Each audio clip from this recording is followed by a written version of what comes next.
Fala, meus amigos e amigas palmeirenses, estamos aqui novamente para trazer as últimas informações do Verdão.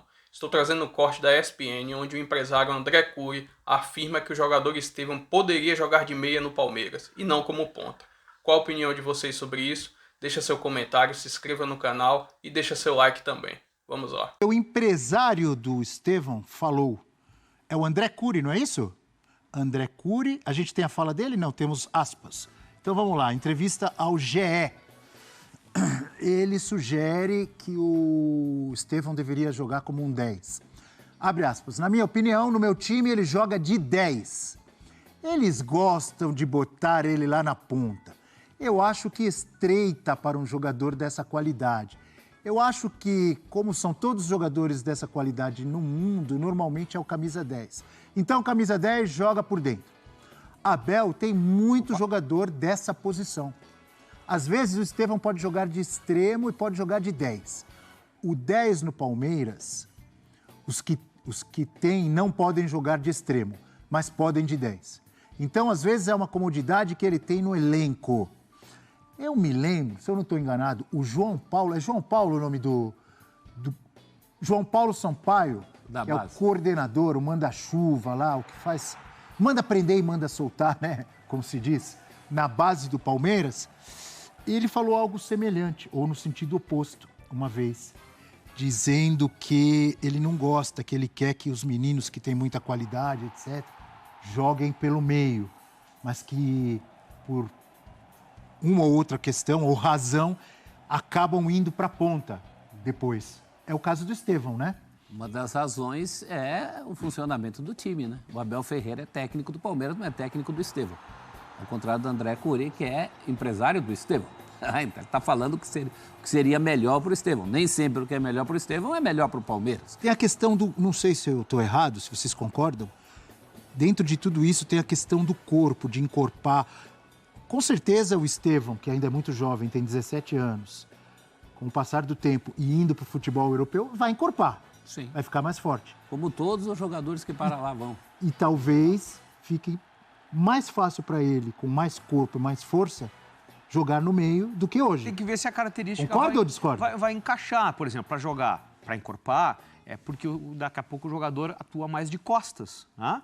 E aí ele precisa dessa base para tomar pancada, poder girar e seguir em frente. Agora, se o Estevão partir de frente, tiver essa possibilidade, uma organização de time para isso, não necessariamente ele precisa encorpar, né? Ou não tanto assim, né? A leveza que ele vai levar nesse meio campo vai estar correspondente ao... E na ponta o cara leva posição. pancada também, né? Também, claro. Só que aí tu não gira, né? Normalmente tu pega de frente, né? Então tem isso, né? Mas se o time for organizado para que ele apareça justamente para atacar de frente, não precisar fazer o giro, senão o Alex não jogaria, o Juninho Pernambucano não jogaria, o Juninho Paulista não jogaria, né? O D'Alessandro não jogaria, os caras que atacavam também de frente. O André Cury tem razão? O Estevão é mais 10? Ele tem razão dentro da razão dele. Ele não tem as responsabilidades do Abel. Vai fazer o que com o Veiga, se der a 10 para ele? Vai botar quem para o lado para fazer um jogo efetivo? Você como acha tem que ele o Estevão? renderia mais como camisa 10? Vamos imaginar que não tivesse o Veiga, vai? Pessoalmente, eu acho que é uma das possibilidades dele jogar. Eu só não gosto muito desse lobby do empresário. O empresário fica fazendo... Isso é negativo. Negativo para o Palmeiras atual, negativo para o trabalho do Abel. Custa-me acreditar que um técnico com a capacidade do Abel esteja subaproveitando o Estevão porque ele quer. Não é porque ele quer, porque tem uma circunstância. Ele é técnico do Palmeiras, não é técnico do Estevão. Olha aí o mapa de movimentação do Estevão no Palmeiras. Para ilustrar e talvez facilitar, não sei, a nossa análise e o nosso pensamento em relação ao que pensa o empresário e ao que pensa o professor. Eu tenho certeza que o professor, seja ele quem for, no caso é o Abel Ferreira, um grande técnico, conhece mais de bola do que o empresário, não? Não, por acaso um é empresário e o outro é técnico. Eu concordo com o professor. Uma vez eu já tem alguns anos isso. Eu vi o Luxemburgo reclamando dessa interferência dos empresários. Uhum. Ele chegava para dar o treino e falava, você, fulaninho, vai jogar aqui nessa posição. E o cara, não, meu empresário não deixa. os empresários começaram a interferir no dia a dia do treino ali, da formatação do time. Não, meu empresário só deixa eu jogar nessa posição aqui. E para o técnico interessava mais na montagem do time que o jogador fizesse uma outra função. Ele, não vou fazer. Então eu acho isso um absurdo. Empresário tem que negociar contrato, não tem que interferir tecnicamente na vida do jogador. Isso aí é... Falando publicamente, dando pitaco no trabalho do técnico. Essa é uma decisão única e exclusiva do técnico. Agora, virar dessa página, eu acho que o Estevão, que é um jogadoraço, ele tem talento que seria melhor explorado se ele tivesse mais liberdade. Não é jogar como um 10, porque eu não vejo o Estevão com característica de 10. O 10, para mim, é o pensador, é o Pisa na criador, bola. é o jogador que vai dar o passe, que vai dar uma assistência. Ele não sabe fazer isso? Ele é o jogador, até agora, o que ele mostrou pra gente, claro que todo mundo vai mudando de característica conforme a carreira passa. Ele é o jogador mais do 1 contra 1, jogador mais do drible. Mais vertical. De partir para cima, exatamente, né? De apostar na velocidade e tal. Ele vai fazer o passe dele, é aquele passe para o centroavante, né? E o 10 faz o passe anterior ao centroavante. E agora, ele poderia, por exemplo, eventualmente jogar pela esquerda. Por que não? Porque só jogar pela direita. Porque ele é canhoto. Ótimo!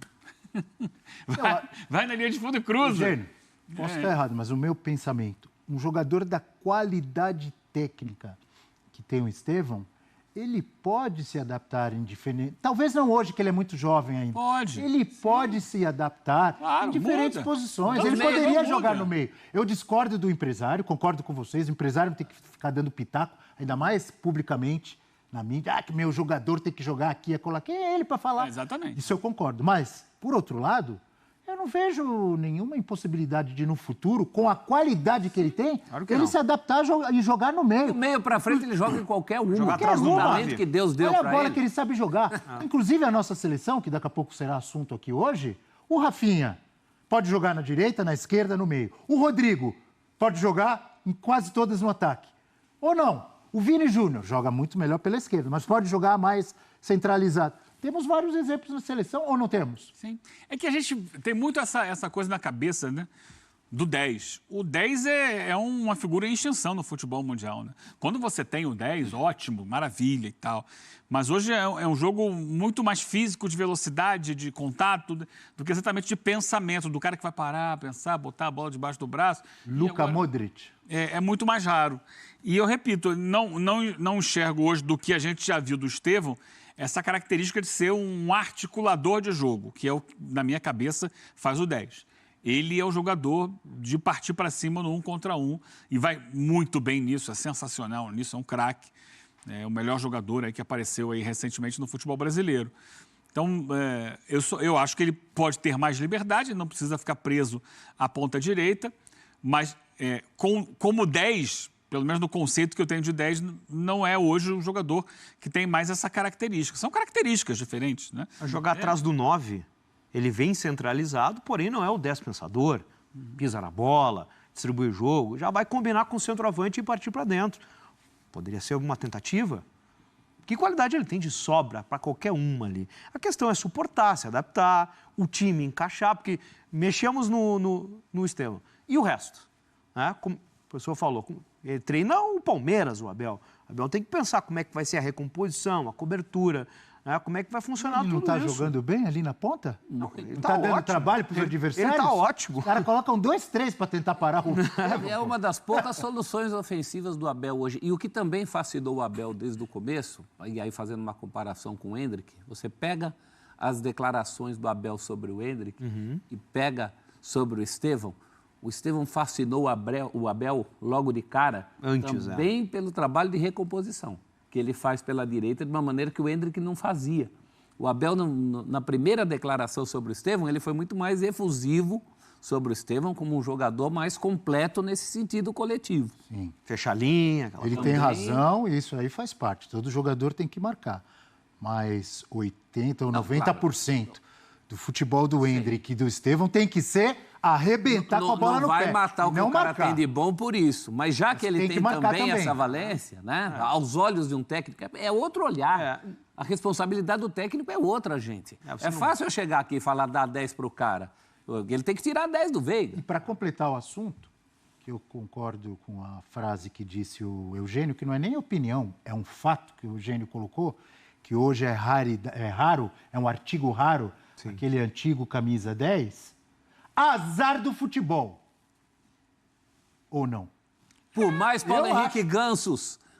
Trocamos o 10 pelo 7 e o 11 hoje. Não, mas pode continuar, não precisa trocar. Continua tendo o 7 e o 11 e poderíamos ter... o espaço para isso, Poderíamos né? ter Zicos, Maradonas, Jorge Rages, Zidane, Luka Modric, Michel Platinis, Paulo Henrique Ganso, Pita, e etc, etc, etc. Não precisa morrer. Continua com 7 e questão 11. é o tempo e Azar espaço do pra futebol isso. se o 10 está acabando. Para mim.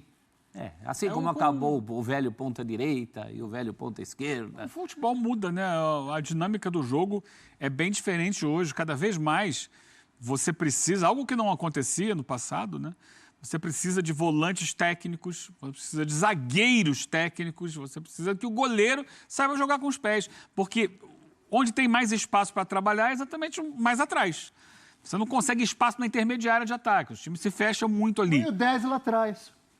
Já foi feito isso algumas vezes. Põe o Alex lá atrás, lembra o Alex do Palmeiras, do Cruzeiro? Põe ele para começar a jogada. Eu lembro do Matheus, jogando de 10 por trás da zaga da Alemanha na Copa de 94, distribuindo o jogo dali. A questão é achar o espaço. Né? Encontrar o espaço. Agora, também não Beckenbauer. funcionou naquela Copa do Mundo, não funcionou. Tinha funcionado, não exatamente jogando assim, na Copa de 94 anos antes.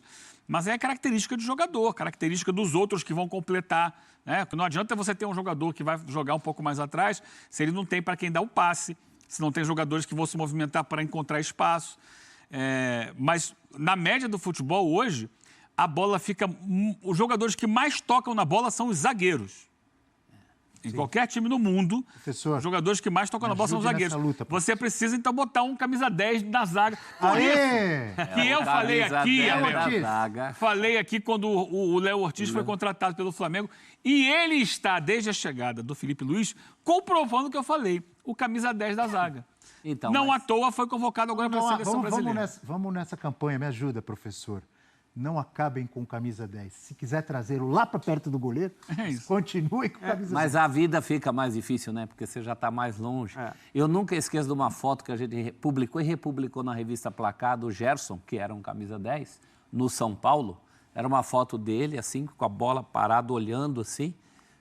Na foto, só ele, a grama, e atrás estava o placar do Morumbi, São Paulo 0, Ponte Preta 0. O que significa que era um dia de jogo, não era um dia de treino. Hoje é absolutamente impossível você tirar uma foto dessa. Você não consegue uma foto do cara sozinho.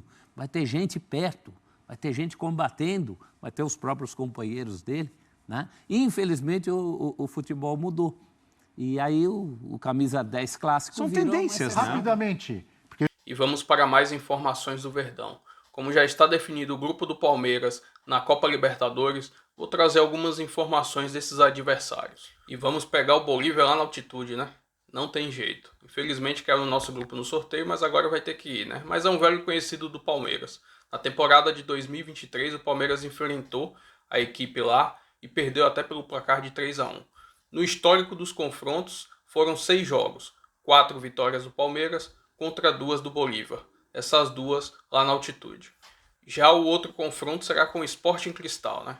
O Sporting Cristal enfrentou o Palmeiras somente 3 vezes na Libertadores, uma em 1962 e as 2 últimas na Libertadores de 2013. Na época que a gente tinha ganhado a Copa do Brasil em 2012, no ano seguinte a gente disputou a Libertadores.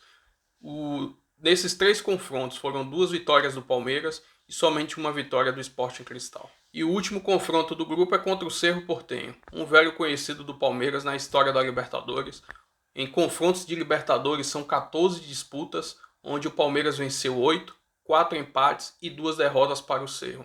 Além disso, o Palmeiras enfrentou a última vez o Cerro Porteño na campanha da Libertadores de 2023, onde venceu os 2 confrontos, tanto no Allianz Parque como lá no Paraguai. Além disso, ainda tem esse detalhe, né? Esse envolvimento do caso Luigi, como vai ser o clima, tanto aqui no Brasil, como também quando o Palmeiras for visitar o Cerro Porteño lá no Paraguai. E aqui nessa imagem está a tabela. a ordem dos jogos do Palmeiras na Copa Libertadores. Estreia contra o Sporting Cristal lá no Peru, depois o Cerro Porteño no Allianz Parque, jogo contra o Bolívar lá na altitude, Cerro Porteño lá no Paraguai e os 2 últimos jogos da fase de grupos no Allianz Parque. Enfim, deixa seu comentário, se inscreva no canal, deixa seu like também e até o próximo vídeo. Valeu!